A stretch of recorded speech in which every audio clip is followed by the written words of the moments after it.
Welcome to Online Presenters.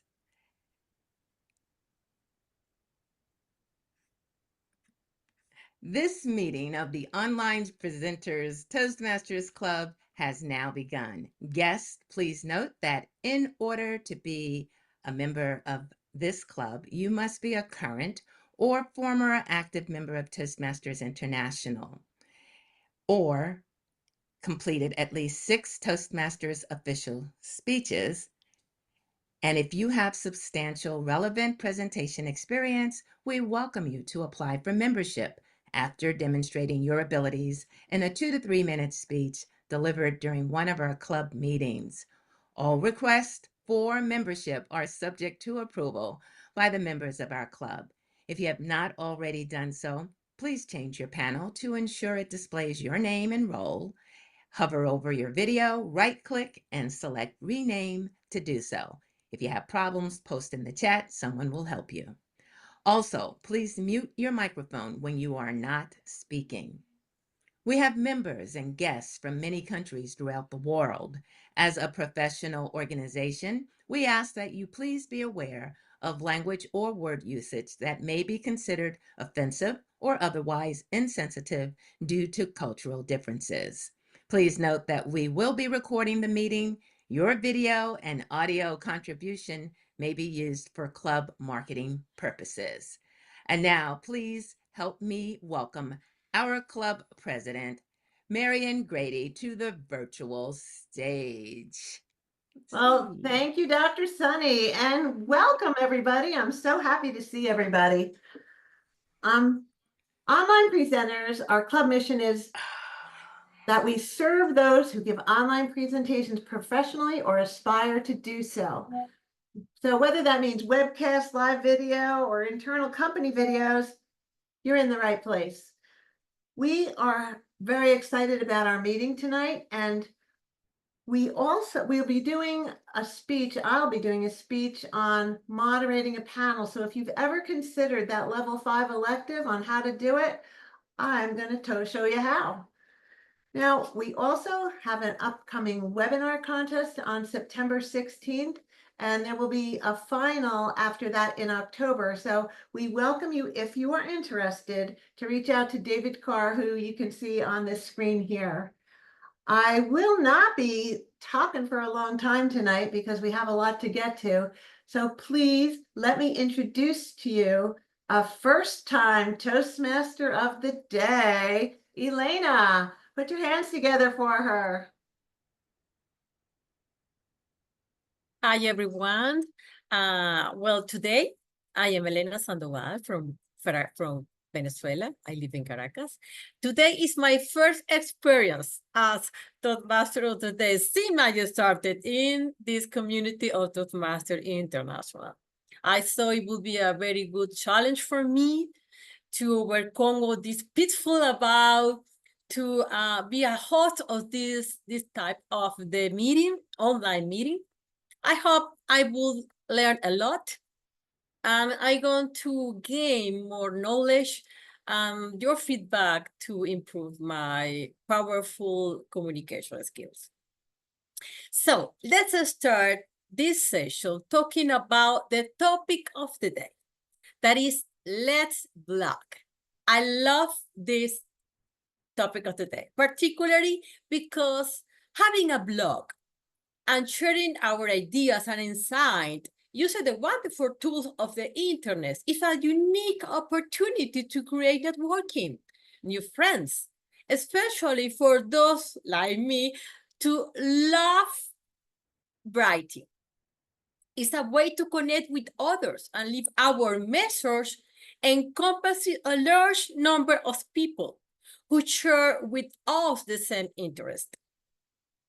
In fact, one of my actual project is to create my new blog to enhance and to improve all my networking for my continued new project about courses and now my consulting job.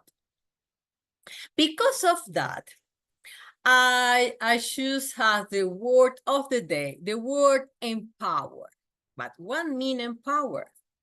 To encourage and support the ability to do something, but also to give someone officially authority or the freedom to do something.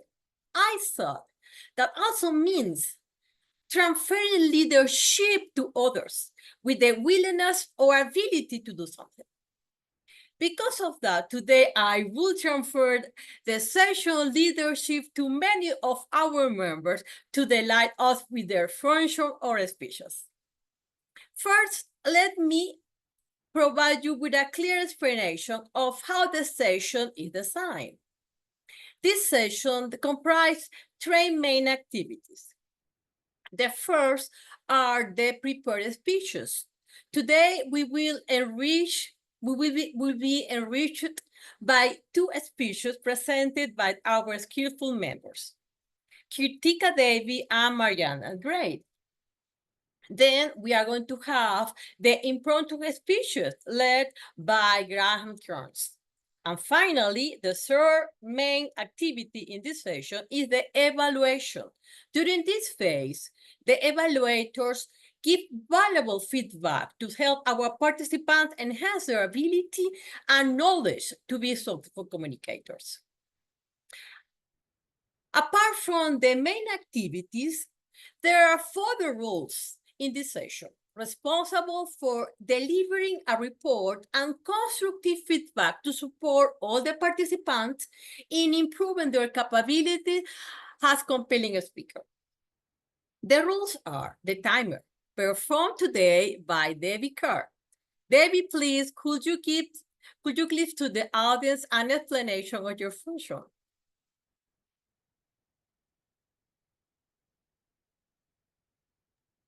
You bet. So as the meeting rolls along, I will show timing lights as a virtual background, so that when you get to the minimum for whatever activity you have undertaken, you will see some green behind me. Shortly after that, you will see yellow, which means you're kind of at the midpoint. You're getting close to the end, but you're not at the end yet. And then once you see red, that means you have 30 seconds to wrap up before you could potentially be disqualified if you're trying to win some wonderful prize this evening. So watch the lights. I know it can be challenging to keep track of them in the Zoom setting. I will use the hand raise function, which can help keep me visible. But sometimes if you do fancy things with screen sharing, you might still lose track of it. So it's not a bad idea to have your own timing device handy as well to make sure that you're staying within time. Madam Toastmaster. Oh, and actually, while I'm at it, I should explain that I'm also the vote counter, and at appropriate points during the meeting, assuming people have met their time requirement, which I will know since I'm the timer, I will post a link in the chat allowing you to send in your votes that way. Okay, thank you very much, David. Very innovative the way how you will show us the sign, especially the colors of the sign. And now, please, the ad counter implemented today by Sonny Frisch. Sonny, please, could you give us, our audience, a description of your function? Yes, I'd love to do that. As eye counter, my duties are to keep a record of all filler words and sounds such as but, so, like, and other distracting words by speakers. So I will report the results at the end of the meeting. Back to you. Thank you. In addition, we have another role that is a grammarian. Today will be carried out by Sherry Blake. Sherry, please describe your function.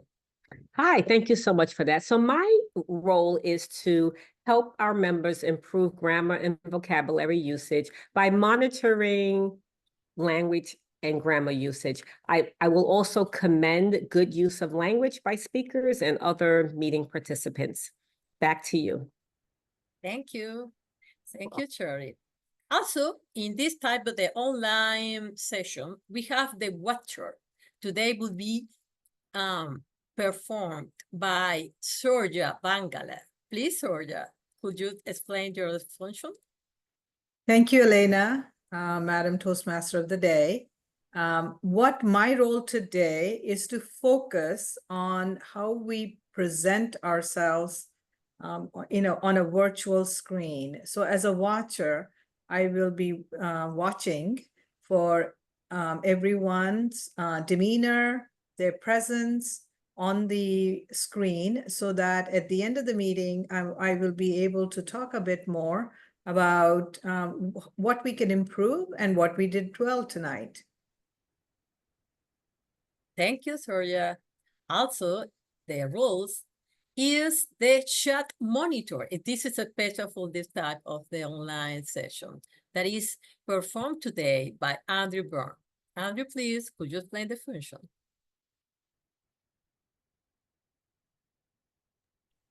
They may have Just taken that a away. point There's of information. Yes, just a point of information. Toastmaster Carolina Ramirez has agreed to assist our general evaluator by taking that role today, so she will be our chat monitor. That's right. I was empowered today to be the chat monitor of this session. Okay, And good. my role as chat monitor is to facilitate the back channel communications through the chat function of the online meeting platform.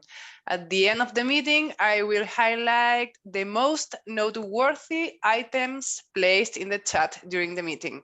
Back to you, Elena. Thank you, Carolina. And the last one rules is the vote counter done by also Devi Card. Devi? Well, as I mentioned, at the appropriate intervals after table topics, after the formal speeches, I will make sure that everybody's within time, and I will post a link asking you to vote. And guests are welcome to vote, by the way. Please do. Okay. Now I will empower Traza Sabadogo to present the tip of the day. Please, Traza, could you provide us what is the tip of the day? Thanks, everybody. Before I get started, can I get a raise of hands? How many people are using ChatGPT on a regular basis? How many people are using it on a regular basis? Yeah, okay, Caroline, I knew you were going to do that. Okay, and still that doesn't surprise me. Okay, well, what's been surprising, and Andrew, yes. So what's been interesting to me is to be able to see somebody else using ChatGPT and find out how they're using it. And then I get tips from them. It's a burgeoning artificial intelligence is growing as and the skill sets that are happening. So I just want to show you a couple things that I do, and maybe that might be a little bit interesting to you. So I'm going to go ahead and share my screen here real quick. Actually, I want to share my entire screen. Okay. So one thing is that I've got a queue lined up here. Hold on just one second. Let me move a couple things around. Okay, so in table topics, in a table format as a speaker, please do a comparison analysis between Toastmasters and the National Speaker Association. What this prompt does is it's also, I'm telling it what kind of format I want it in. I want it in a table format. I want a comparison analysis. I don't want just information. I want you to show me side by side what are the differences between the two. And so I'll show you here real quick what that can look like.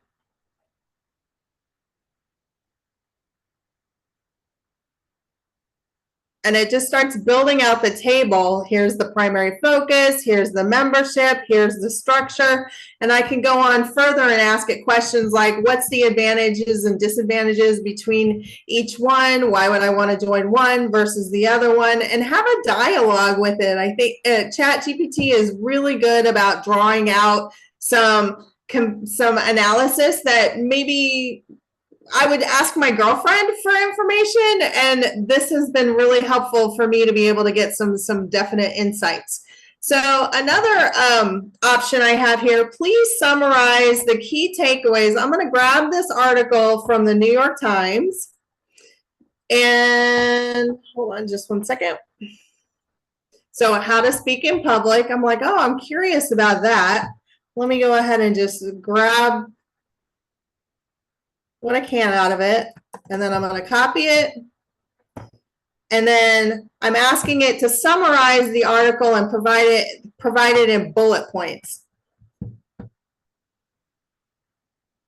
So it'll segment it by like this one, it's okay, here's the preparation, here's the slides, here's building up to speaking. And I enjoy doing this for like, if there's books that I'm interested in, like, can you just give me the bullet points? What are the key takeaways for that? And I find this is, and also for really long articles, there's a speaker that I saw at the National Speaker Association, and she used it. She would dump the entire contract into ChatGPT, and she would say, highlight anything that is not as a disadvantage of the speaker. So I thought that was also really interesting. So we can use it as a tool to highlight documents, both in summarizing it, but also call out certain things that might be a trouble spot, like in contracts. And I find that really helpful. Recently, I've started, a friend of mine, I joined a program with this guy, Dan Manning, and he's a storyteller. And I saw him over on LinkedIn, and he talks about the power of stories and how you can use that more effectively, both in storytelling and in sales and some other things.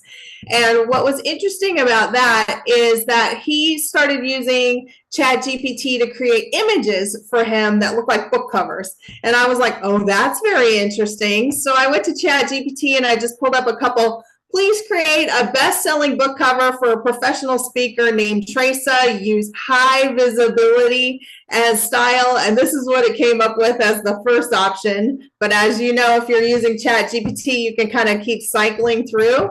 And then also, like, so that part about the prompt there where it says use high, bold, visible style, I changed the style on the next one. And I asked it to do something more feminine. And this is what it came up with. And then I asked it, okay, well, wait a minute, I like that. Can you do it more like an Ocean Pacific kind of style? Sure, no problem. And so that's been really helpful to me to kind of like play with that a little bit, and then also kind of come up with some graphics that I can use on social media. And it's been really helpful. So as we're digging into ChatGPT, that's great.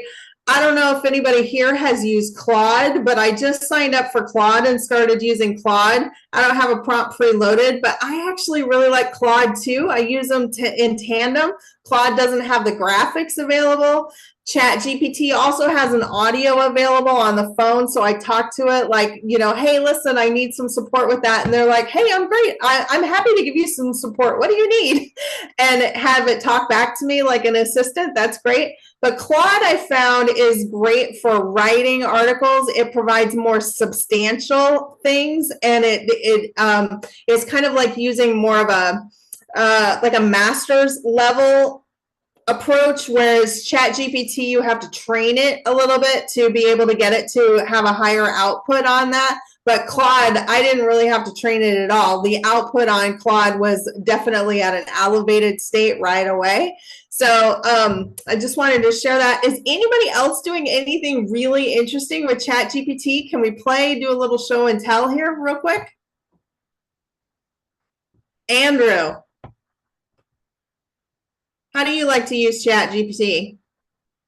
The latest one from ChatGPT is ChatGPT 4-0, which means the omnibus.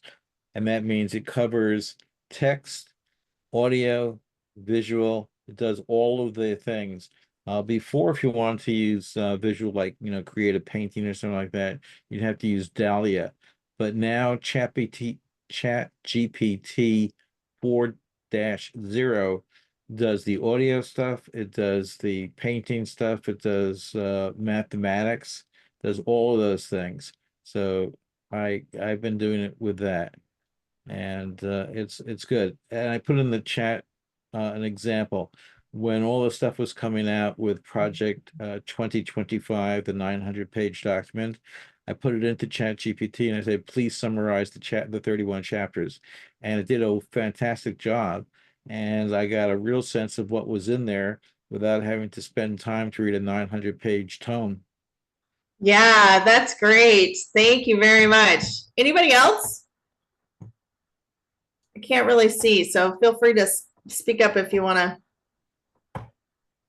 It's Marianne. I've used Copilot to, I guess, edit some of my work and check the vocabulary. And I don't generally take what it says, but I get some great vocabulary out of it, and I can use it to enhance what I've done. So it's a real easy way to do that.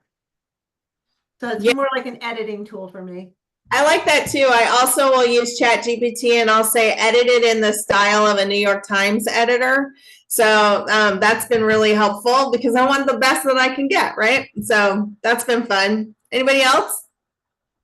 One of the simple things that I use it for is when I'm in a pinch at other Toastmasters clubs and I want a table topics, and I just tell it the theme and it gives me great table topics to choose from. And I think that's pretty handy. And over the weekend, teaching my kids in public speaking, we needed something with round robin storytelling. And I gave it the prompt. I told them what my kids like, and then it came up with storytelling prompts so that they could start their story and continue it on. And it was really fun. They did a Harry Potter one, but it gave verbally the whole story so that they could practice their vocal variety and their gestures. And that was a good tool for me. And I enjoyed it yesterday, as a matter of fact. I love the book thing. I haven't tried that yet. I just discovered it. There's so much stuff. They're in a race. Let me speak up just to mention this is supposed to be a 3 to 5 minute segment. And, Okay. we don't want to let the meeting get away from us. Back to you. Okay, thank you very much, Tiber and Traza, for your presentation. For remember the time, that's important. Now we will begin with the first section of the meeting of today. That is the prepared speeches. It's very interesting part. The first speaker will be Kirthikka Devi. She will present us as part of the level 2 pathway, strategy thinking pathway. The name of the speech is very funny because it's Stupidity or Brilliance. Who are you? Kirthikka Devi is Stupidity or Brilliant. Who are you? Thank you, Elena. My project title is Stupidity or Brilliance. Who are you? Have you ever thought of being brilliant? Have you ever thought of being brilliant or stupid? Which one to be wiser? This may sound a little sensational or even absurd. Let me gear up the discussion with a story. This happened during one of my semester examinations. We were facing a crunching time issue where we had to undergo a lot of subjects to be prepared at the same point in time, giving back-to-back examination and mock tests. We did not have enough time.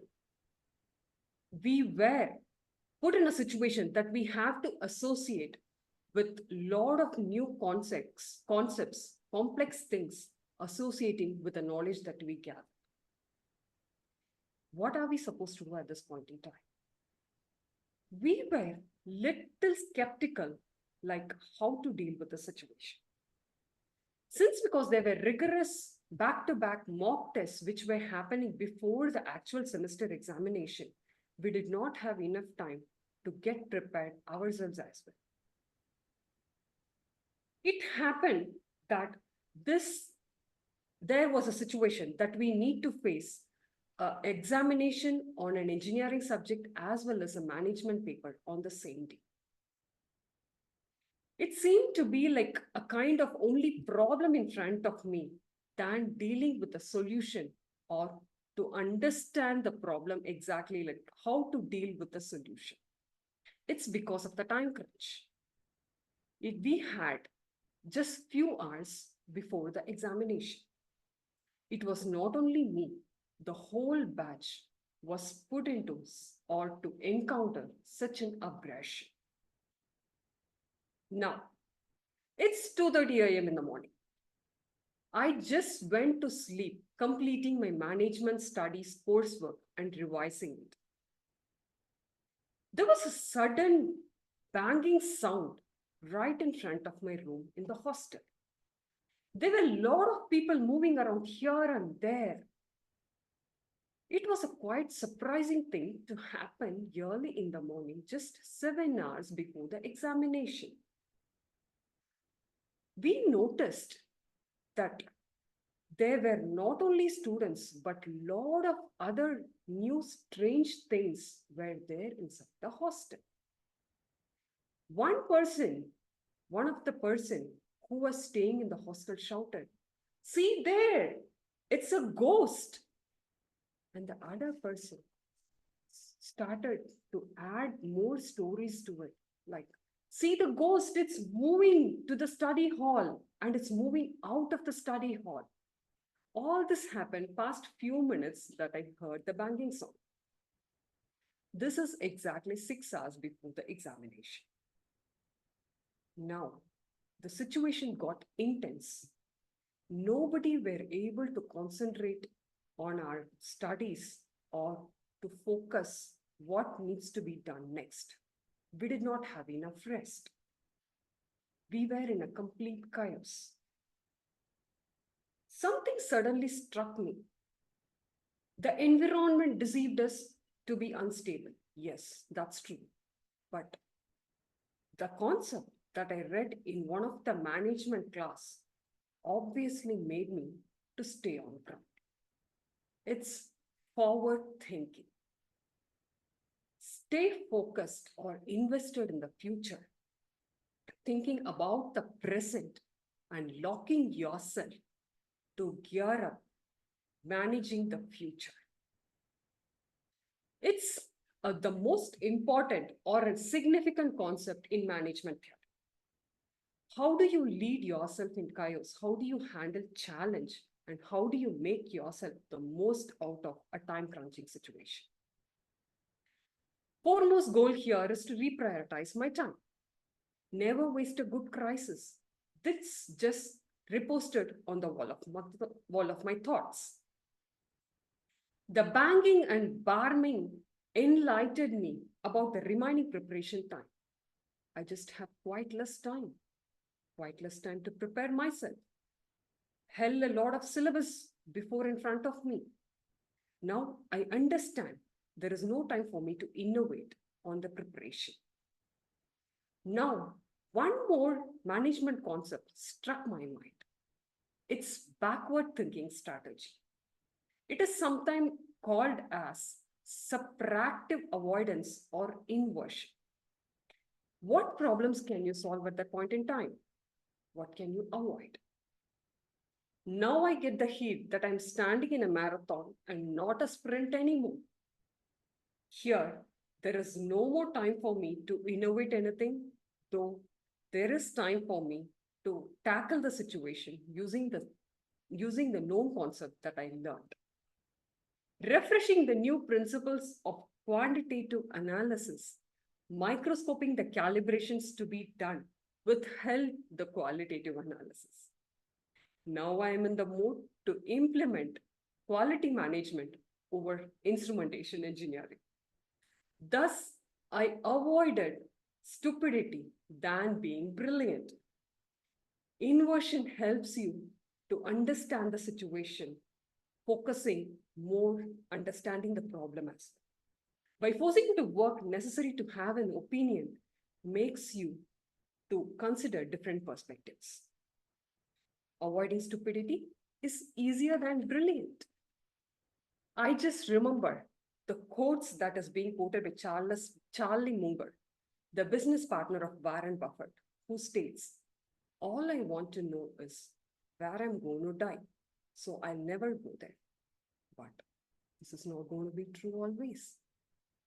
Over to you, Toastmaster Ellen. Thank you very much. Thank you very much, Kirthikka. Yes, your presentation was very funny, but also very useful to enhance our thinking, because sometimes we have to choose and prioritize when we have a complex context where we to focus on something and to prevent and avoid all the distraction around us. Yes, okay, definitely I will choose be more widely than Stupidity or Brilliant. Please Devi, give us the timer note. And now we have our second speaker. There is Marianne Grady. She will speak using the pathway of Dynamic Leadership Level 3, increasing knowledge, researching, and presenting. The name of their speech is Master Moderation. As she mentioned it, she has moderated many panel discussions during his career as a human resource professional and speaker.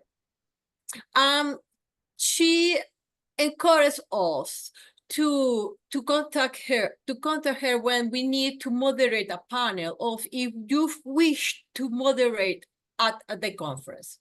Marianne will show us today how she will do it. Now, back to you, Marianne. Marianne, great with Master in Moderation, Marianne Gray. Thank you. Good evening, everybody. I'm Marianne Grady, and tonight I'm in the middle of a hurricane, but I have communication lines open, so here I am. So let's hope it stays that way. Tonight we're going to be talking about mastering moderation. Moderating a panel requires a unique set of skills, and tonight we're going to discuss the essential and necessary steps to take to ensure that you have a great discussion. Has anyone here ever moderated a panel?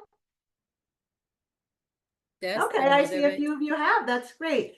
Please feel free to jump in and add to the conversation if you have something that everyone could learn from. So what exactly is a panel discussion?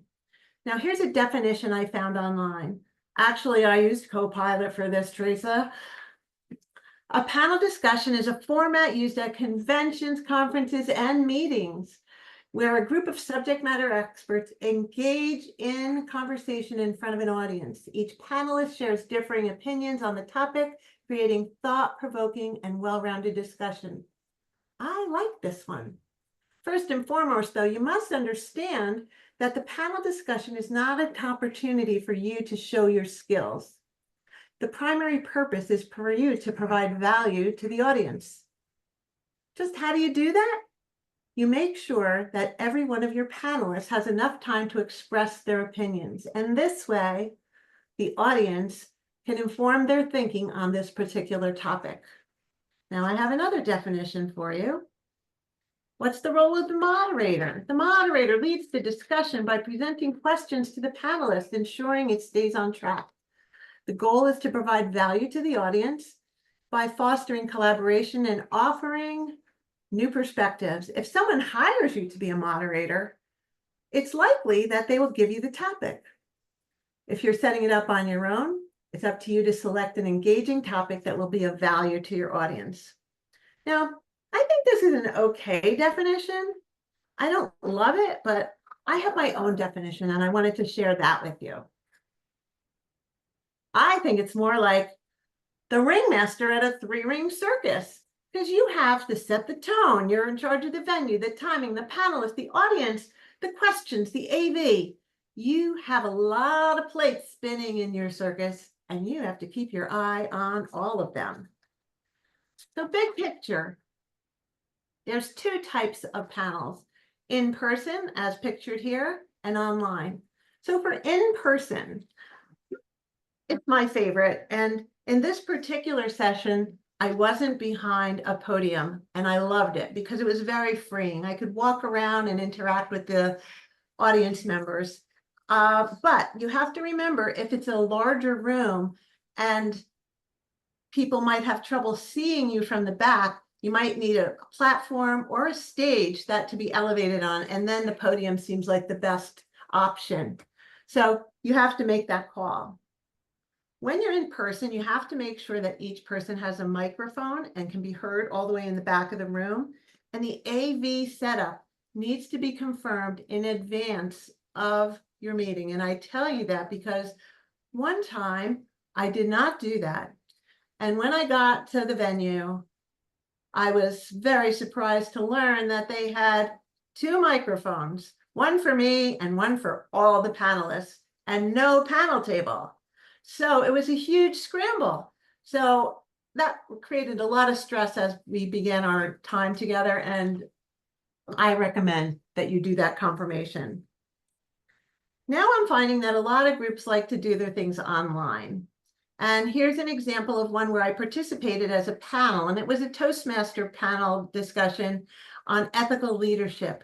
Please note that they used a virtual background to distinguish the moderator and the panelists, which made it easier. But I think they could have gone a step further and spotlighted them so that they were all along the top of the grid.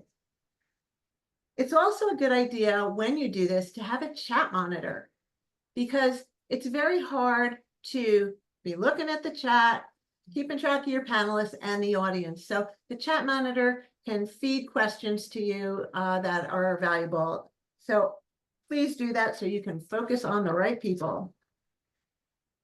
Now is preparation. There is a lot of preparation involved when you do a panel discussion.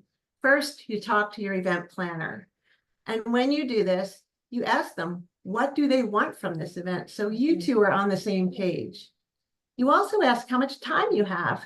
And traditionally, panels are 30, 60, or 90 minutes. 90 minutes is a very long panel discussion. I think 60 is the sweet spot. But if you ever go with that 90, make sure your topic is super meaty and really engaging, because it's hard in this type of format to keep everyone interested for an hour and a half. Now, know your topic. Whether they assign it to you or you come up with it on your own, do your homework. And you have to do that because you want to be able to ask insightful questions. You want to anticipate where the conversation is going. And one of the most important things is you want to be able to ask strong follow-up questions. And I do find that a lot of moderators aren't prepared, and that is a true disservice to your audience, because information can get left out that they really need to know just because you couldn't follow up properly. So make sure that you ask those questions. And when you're planning those questions and your topic, make sure you put them in priority order, because sometimes time runs short and you don't get to them all. So even though it's the panelist's job to enlighten the audience, you may have to interject if a point was not brought up on your own. And that's another reason why you need to know your stuff here. So selecting your panelists, know who they are and what they bring to the table. They should be subject matter experts and very knowledgeable on your topic. Your panel should be diverse in background, opinion, and perspective. I note that a lot of moderators choose people who are like themselves, and that's really not a good idea. You need to mix it up. A diverse panel appeals to more people, and diversity also contributes to the best conversations. Like-minded panelists are very polite and nice, and they say things like, I echo what she just said. It may be polite, but it's pretty boring. There should be a minimum of 2 to 3 panelists. The Toastmaster Project suggests 3. And though I've had as many as 8, but just remember, when you have a lot of panelists, there's more time management involved because it's up to you to ensure that everyone has enough time to state their opinions.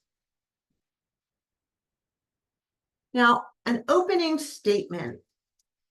This introduces your topic. And when I did bridging a multi-generational workforce panel, what I did was I started by saying, baby boomers say that millennials and Gen Z are lazy.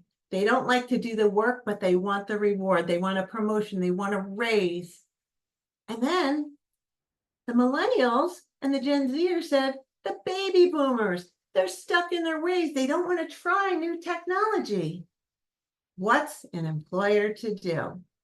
Well, today we have panelists from every generation, and we're going to introduce them to you right now so you can hear what they have to say. You see what I mean? It gets the door open so everyone knows what you're going to be doing. I highly advise a pre-event call with the panel, not just email communication. And there's a lot of reasons why we do this. So you introduce yourself and thank them for participating. And this call helps you develop rapport with your panelists before you start.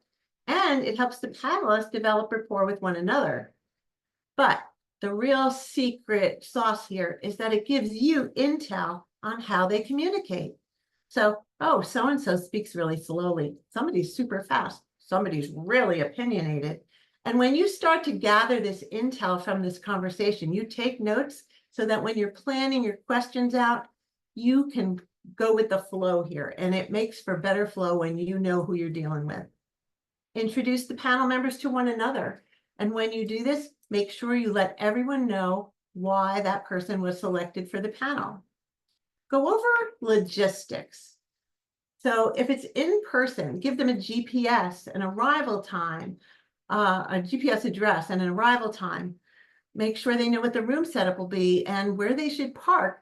And these things sound like little things, but you don't want to get frantic texts or calls just as you're getting ready to start your panel discussion. So once everyone knows everything, it should be smooth sailing. If it's online, give them the logon credentials, what time they should be signing on, tell them about lighting and positioning in the center. Make sure they use the virtual background that you suggest to them. Now, this is important, and it sounds basic to some of us, but not everyone is well-versed in online presenting like we are.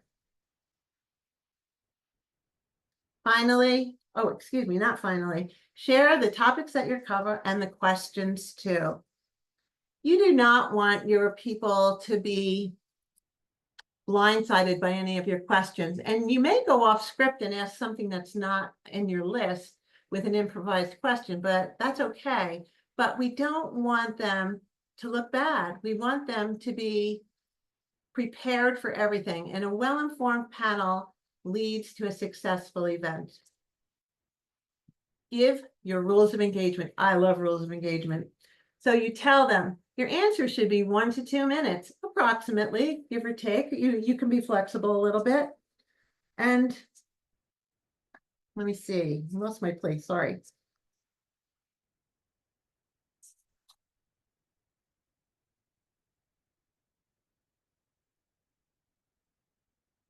So let's see, and ask them if they have any questions. Wrong way. On the day of the panel discussion, open with your strong and engaging introductory statement. Introduce your panelists or have them self-introduce. Now, I recommend introducing them because sometimes when people self-introduce, some people give you 3 words and other people give you 3 paragraphs.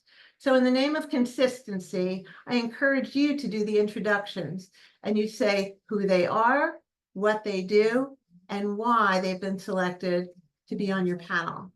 This also gives them credibility in the eyes of the audience. Now it's time to activate the conversation with the panel and ensure that each panelist is getting their time to respond. Finally, end your discussion with a thought-provoking question to wrap it up.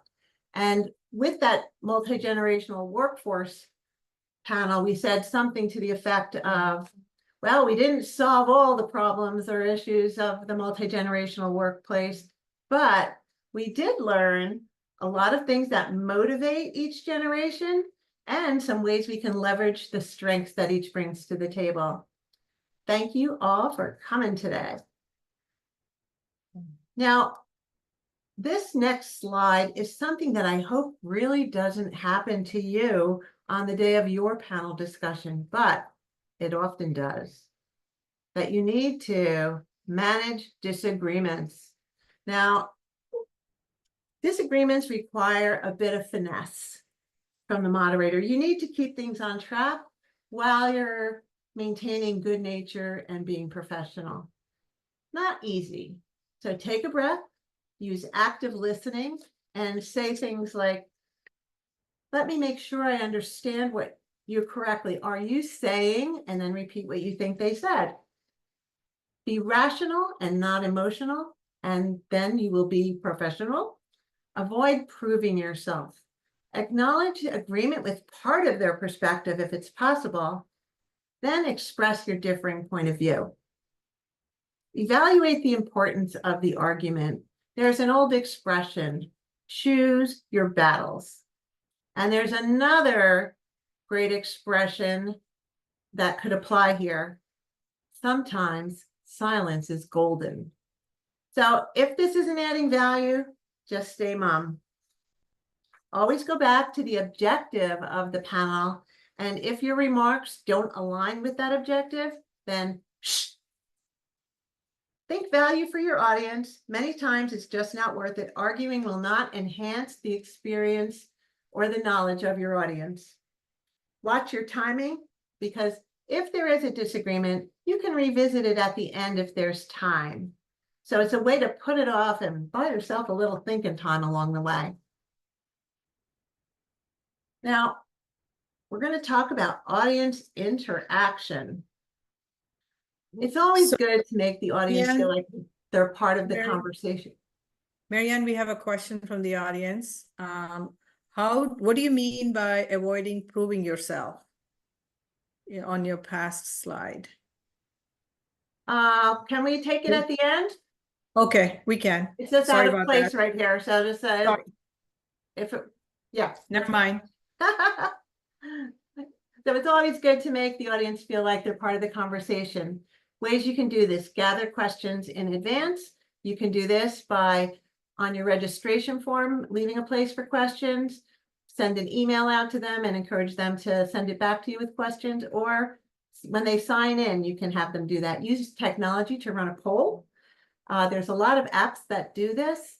And I would suggest that if you decide to do this, that you personally don't run the poll. Somebody else does it for you and they give you the results or put the results up on the screen for you to share with the audience. Now, ask the audience question. This is the tried and true way to interact with your audience. Audience members usually love this, but it does eat up a lot of time. So when you're planning your time, if you're putting in Q&A in different places, make sure you take that into account on your timing. Give out fun facts.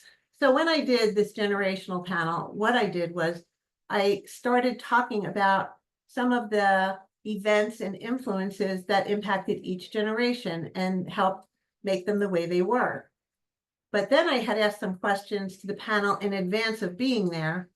But when I was there, I started giving the answers out to the audience periodically through the whole event. And they were to guess which generation said it. And it was funny because some of them were pretty easy, but others not so much. And the audience really enjoyed it. Now, live interaction for me is a roaming mic. And again, I don't think this is something that you should do. But if you want to get remarks and questions from the audience, having somebody who can bring the mic around the room is a fine way to do it. We love our audience, though at times they can monopolize the conversation, go off on tangents, or be disagreeable. Have any of you completed the Toastmaster project, Managing a Difficult Audience? Well, that's what we're talking about here. So some things you can say to politely stop a rambling audience member and steer back to topic. Politely cut them off. We're running late. Gotta go. Thank you. Acknowledge their point, even if you disagree with it. It's important to remember that. I think a better question would be, don't you think so, panelists? Yes, but what I'd really like to talk about is, back to the panelists. Thank you for sharing. Let's hear from another panelist. You don't need to employ all of these statements, but use the ones that fit your situation. Audience participation is fantastic, but it needs to be managed. Now, you've heard it all, and it can be a lot, but it can also be a lot of fun. Use your personality and your creativity to spark interest and enthusiasm in your audience, and remember, don't panic. Preparation and adaptability are the key here. It's truly an enjoyable experience, and if you do it well, it's likely that other people will ask you to do it for their group. I've always enjoyed working with other professionals on this, and it's really fun to work on your skill of thinking quickly when you're in front of an audience.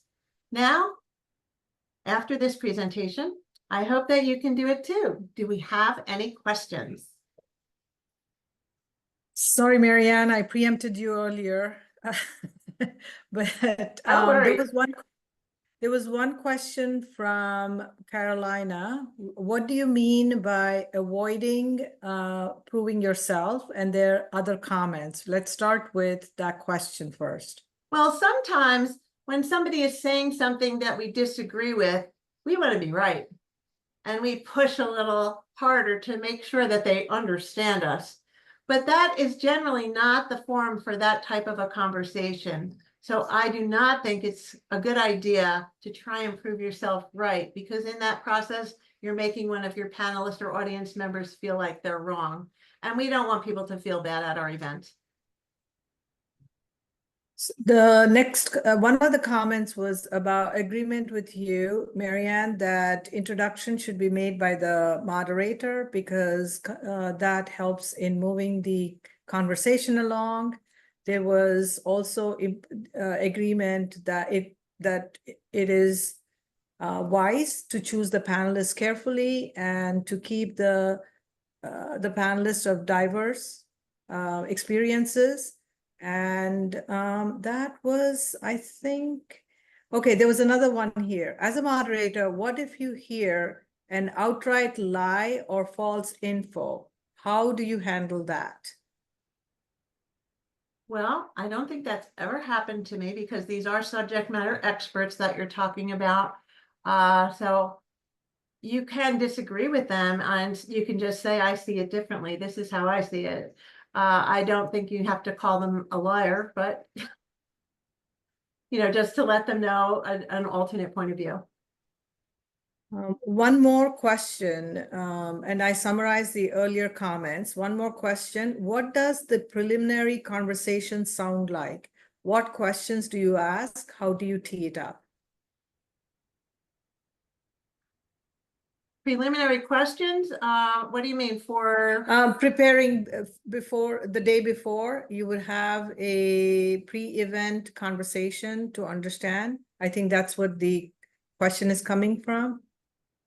Okay, at the pre-event, you tell them the questions you created for your topic. So these would be different for every panel discussion. It's not like a preset group of questions.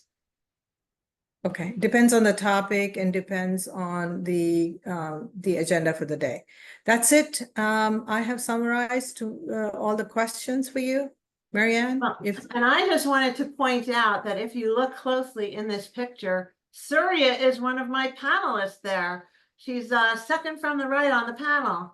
So she has helped me out a couple of times as a panelist in different situations. So it's always fun to work with Surya. Thank you, Marianne. The pleasure is. Thank you, and back to you, mine too. Toastmaster.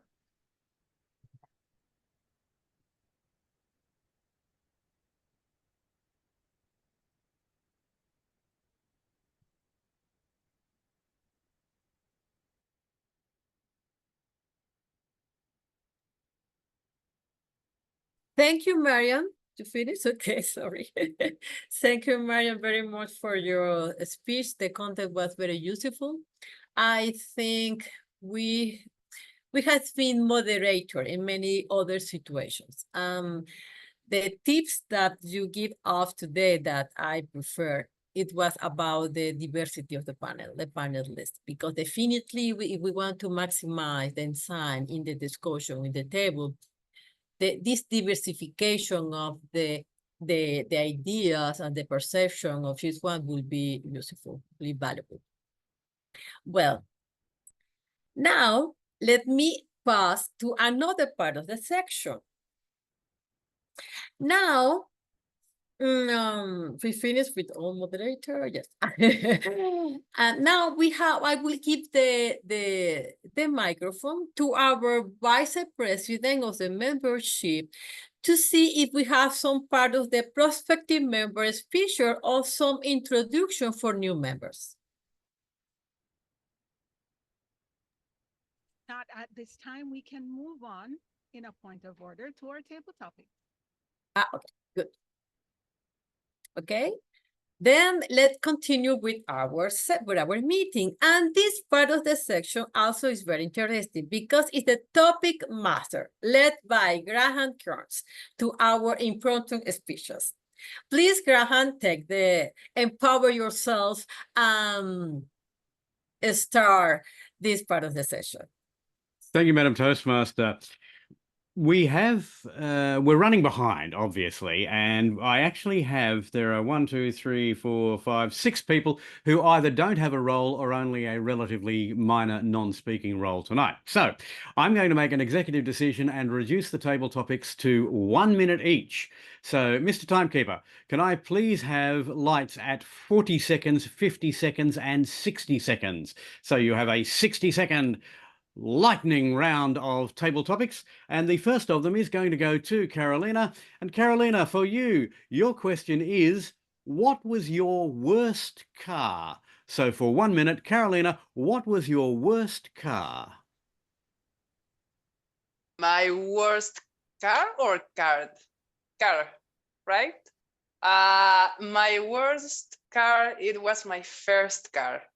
My mother didn't want to lend me her car, so she bought me an old car in order to help me to improve the way I was driving at that moment when I was 19 years old. And I have several problems with that car because it used to get broke very often. And it came a point where I said to my mom, okay, I prefer to move in public transportation. Thank you for the gift, but no more. And she sold the car. Back to you, Graham. Thank you very much, Carolina. Yes, my first car was a lemon as well. Our second question, and this one goes to Eric. So Eric, if you can turn your microphone on, you're a Toastmaster, you don't get to avoid table topics. What's something you wish you had done earlier in life? What's something you wish you had done earlier in life, Eric? I wish I got here earlier because I might have gotten the first table topic question, which would have been about my rotten car. That would have been perfect for me. But actually knowing what I know now would have been a whole lot nicer and better if I learned it earlier. I think the earlier you get, the best education. You are like a sponge at the younger ages when you are able to absorb as much as you possibly can, rather than waiting till later on in life when you have to play catch up. This whole thing with ChatGPT or MTV or whatever it is, it's just, I'm at a loss for words with it. I don't know that I would ever use it in my life, but I think that having the knowledge and having the ability to learn these things earlier in life would have made a big difference in my life, both today and moving forward. I think I kind of missed the boat on a lot of the things that were supposed to start off as fads, but in essence are around forever and ever. Mr. Table Topics Master. Eric, thank you very much for that. It's a pity that Asil has had to leave because I was really looking forward to her telling us what's an easy dinner recipe that you can teach us. What would have been really interesting is to see her do that in 60 seconds. So I'll move on to Sherry, who is our next table topic recipient. And Sherry, what's the best decision you've ever made? What's the best decision you've ever made, Sherry Blake? Thank you for that question, Graham. The best decision that I ever made was to leave a job that I liked so much. However, it was too far from home. 4-hour commute round trip to take on a position that I wasn't too sure about, but was only 10 minutes away. I love the company. I love the people. I like the somewhat diversity of the company. And I've been there for 8 years now. And this is probably where I'll stay, maybe until I retire. So that was the best decision because I was reluctant, again, because I was at a company where I really liked the people I worked with, but I hated the commute. So that was the best decision that I ever made. Back to you. Thank you, Sherry. I got to say, as somebody whose commute involved a 1-hour bike ride every day, I hated when I had to get into the car and face the traffic because I didn't get the joy of getting out there on my push bike. Moving on to Sunny. Dr. Sunny, for you, the question is, what is the most useful item you've bought this year? What is the most useful item you've bought this year, Sunny Fridge? That's a great question. What's the most useful item I have bought this year? I'd say it's just an upgrade on my iPhone 15 Pro Max. I just love Apple products. I just love the way that you can go from your phone to your MacBook to your iPad to your watch and just seamlessly gather information, enjoy content, and have a great lifestyle, except when you're very addicted to this device. But overall, love my Apple. Back to you. Thank you very much, Sunny. I have to say, I'm an Android fan rather than an Apple fan. I've always felt that Apple are a bit like a bicycle with training wheels that you can't take off. But the beauty of them is that they work straight out of the box every time, which is not something you can guarantee with Android equipment. Anyway, moving on. Our next table topic, Surya, welcome back. And for you, the question is, what is your favorite animal? What is your favorite animal, Surya? What is my favorite animal? Well, I'm going to deviate a bit, Graham, and go to what is the animal that I come across a lot and I don't like at all, and I seem to have been waging a war against in the last 3 years. If you are a native of New Jersey and where I have been for the last 25 years, it is very common to see the deer in your backyard. What does that mean? Why do I hate deer, Bambi, and the little does that look so cute and delicate? It's because they eat up all my ornamentals. They eat up any young sapling.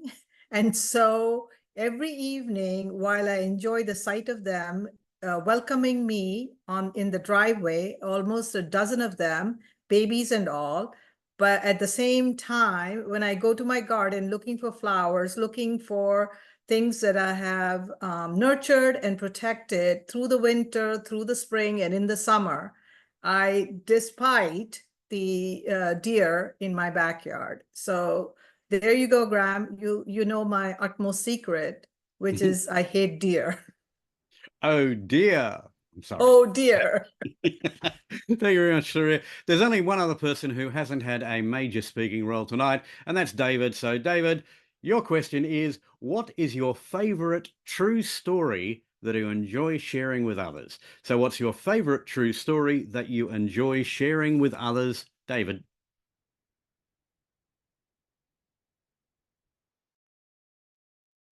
I suppose that would have to be a trip to the Goshen Fair in so I was a young newspaper reporter. Well, not that young, but somewhat younger than I am now. I was a young newspaper reporter going out to cover a weekend activity, and I took my young, relatively new wife along with me. And one of the things we covered was the axe throwing competition, where when I was distracted and busy looking down at my notebook, I walked directly between the person about to throw the axe and the target. And my wife thought she was going to be a widow instantly that day, but I did live to tell the tale. Mr. Topics Master. Thank you very much. I won't ask you any more questions like that. Thank you very much, David. And that completes the table topics. So I hand control now back to our Toastmaster for today. Here you go, Toastmaster Eleanor. Thank you, Graham. Now let's pass fast because we are running on time with the most important part of the session, at least for me, that is evaluation. Let us start first with our first evaluator, Trasa Sabadogo, about our first speech of Kirthikka.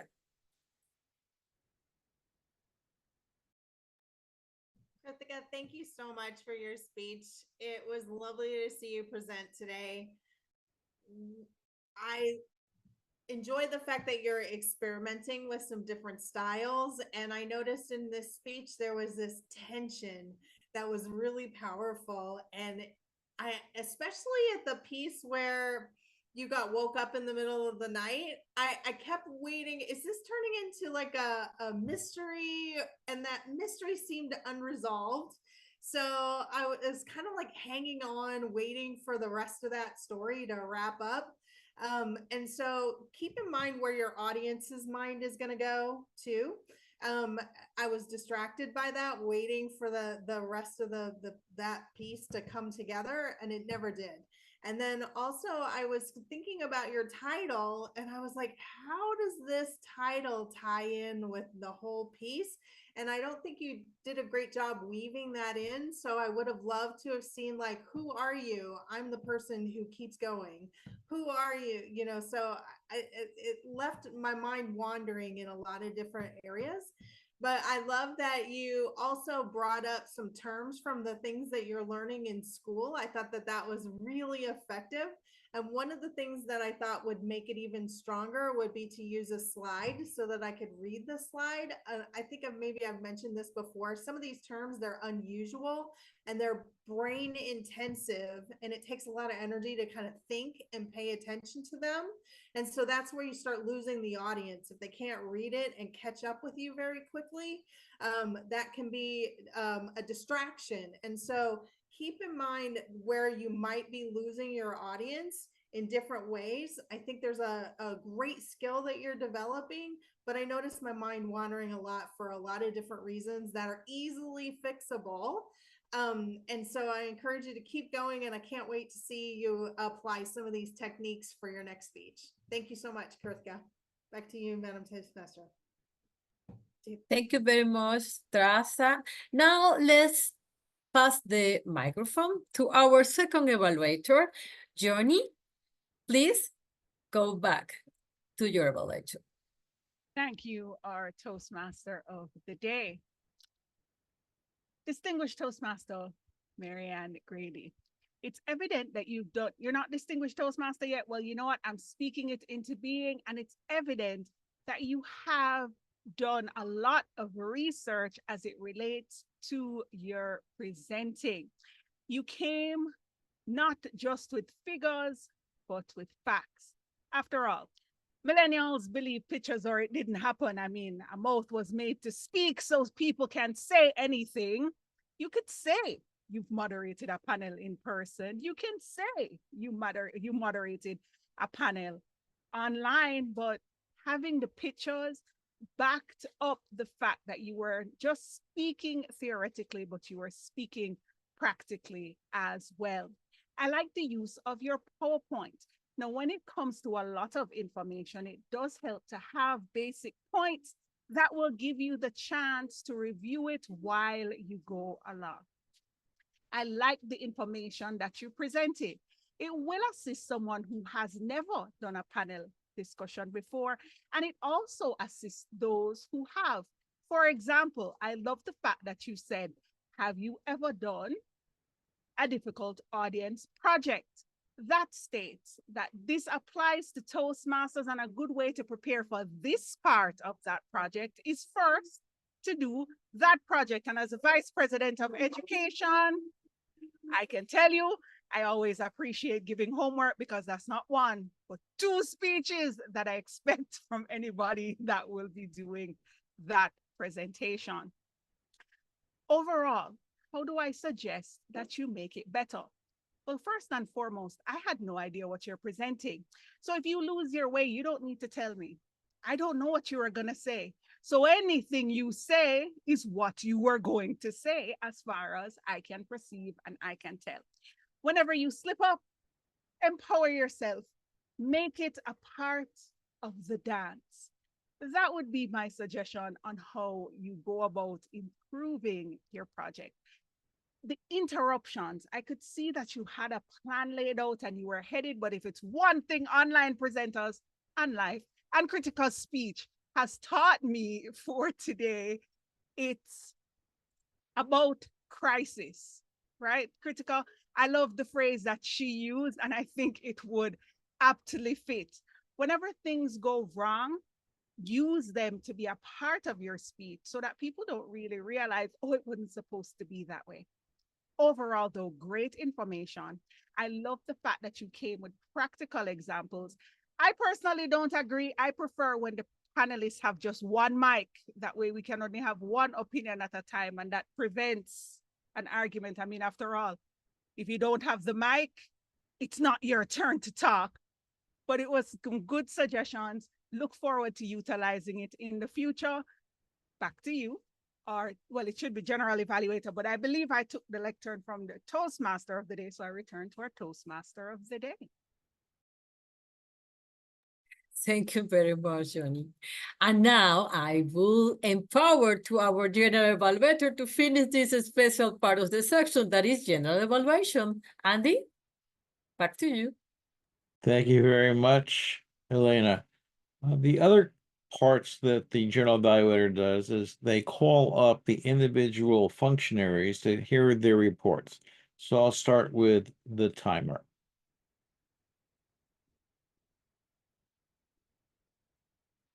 David, you have a report of how the evaluators did?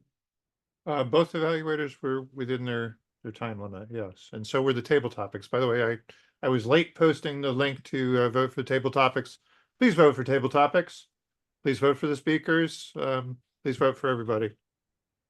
Okay, thank you very much. The next evaluator we want to hear, next functionary we want to hear from is the counter. Will the counter please deliver their report? Yes, I will deliver my report.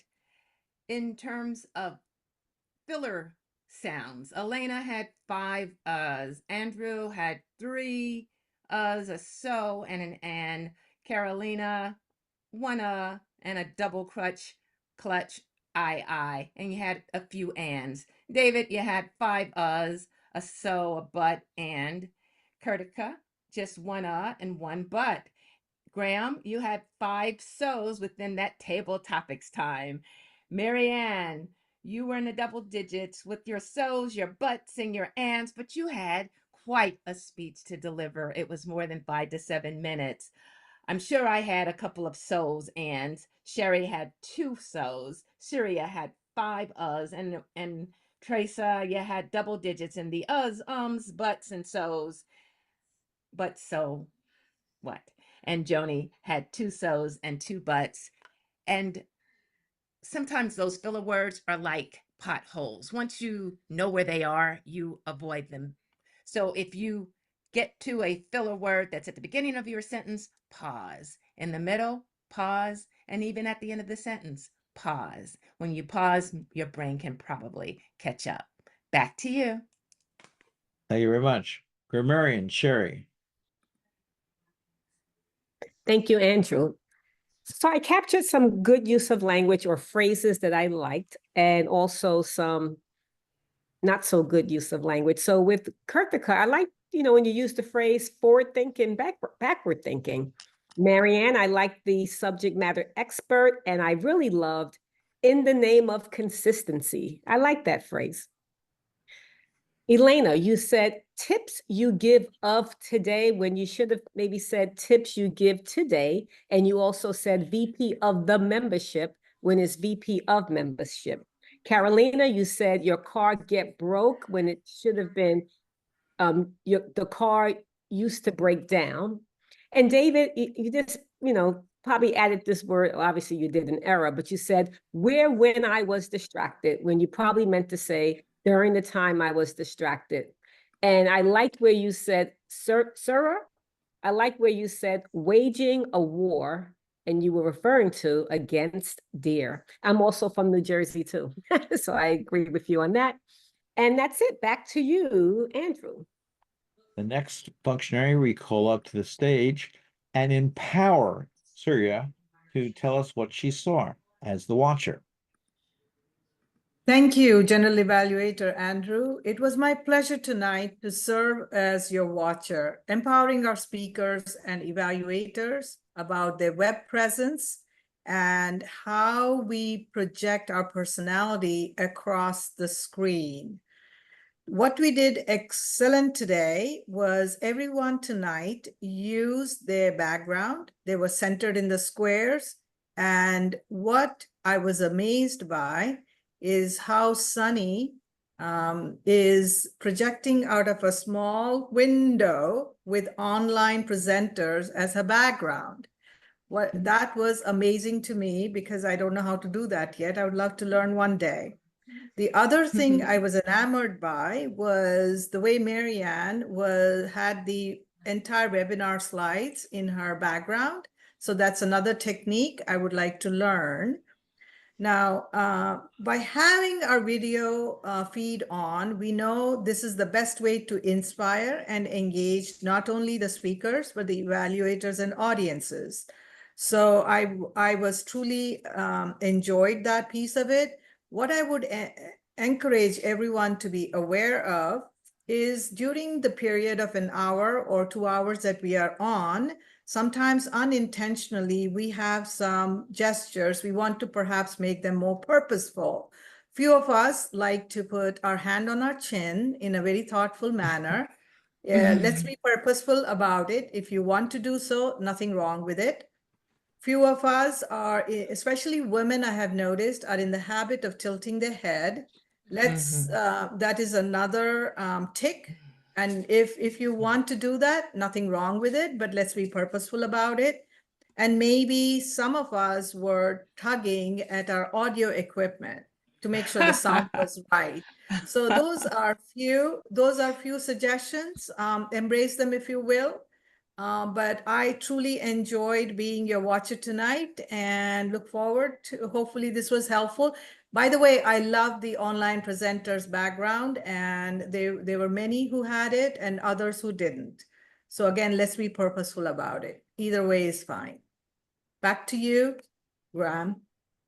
I have I'm sorry, to Andrew. One Sorry. more functionary, and very important functionary. I empower now Carolina for the chat monitor. Thank you, Andy. Some highlights. David shared an important information. Webinar contest participants can just sign up on our website and indicate they want to compete. Joni shared our new club background, and some phrases that I liked. Never waste a good crisis. I prefer to be stupid. No one asks you to explain. And choose your battles, and silence is golden. Back to you, Andy. Thank you very much. I will take about 10 seconds to do an overall evaluation. We started just about on time, and we're going to end a little bit over time. Everyone focused on what they needed to focus on, and the meeting went well, consistent. We will have a very brief comment from our guest, Philippine, to tell us how the meeting impacted them. Philippine, tell us what you thought about our meeting, and then we'll turn it over to the Toastmaster of the day after your comments. Thank you very much. Now, let me check first. Remember, it's my first time. Now, well, finally, I will ask to our president to provide the closing remarks of the meeting and close the meeting. Thank you very much, everyone, to participate in this session, and I hope to be in another opportunity with another rules. Thank you very much for your time. Bye. We do also have some winners. Sorry. No, just real quick. Now, So Devi, please let's show the week do of the them day. in reverse-ish order. For table topics, Surya, congratulations, welcome back. Best evaluator for today was Joni Renee Laidlaw, and our speaker of the day, Marianne Grady. Thank you. Okay, well, Elena, you did a marvelous job as your first time, and I would like to empower you to do it again sometime soon, because you did an excellent work tonight.